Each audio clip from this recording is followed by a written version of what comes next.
In this video I am going to show you some basics you can do using the selection tool. For this example I select some 7 by 7 pixel fixtures by clicking the group I created in the selection group window. Now go to Programmer and press the little bulb to turn on the light on every fixture.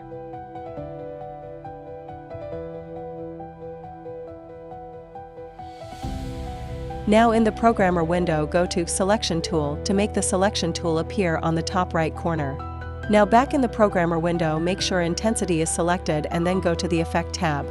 I have chosen a rectangular waveform to make the effect more clear for you. You can also choose some smoother sine waveforms. For this example I pull down the amplitude a bit that you can see the effect of the selection tool better. The lowest value is the minimum and the highest value is the maximum intensity of our effect. Make sure phase is set to 360 degrees. There are different selection types. The first one, SEL, means the effect is played along the selected order of fixtures.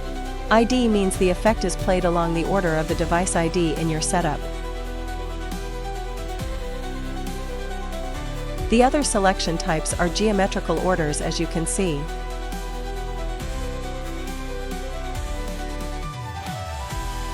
The cool thing about that is that it is applicable on every value of your fixtures, colors, movement, and so on. Experiment with the phase value, which could be treated as a kind of the intensity of our effect. Warm tip: by using the point subfixture in the selection tool we could take advantage of every pixel in these fixtures. If by fixture is selected all 7 by 7 pixels are going on and off at the same time.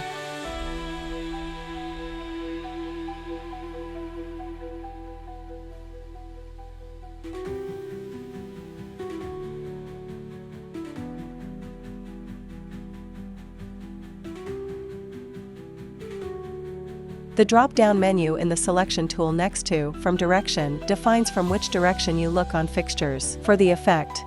If they would be on the ground or roof you would select top here. If they are on the left or right walls you would select left. For panorama and wings and blocks there will be another video coming soon.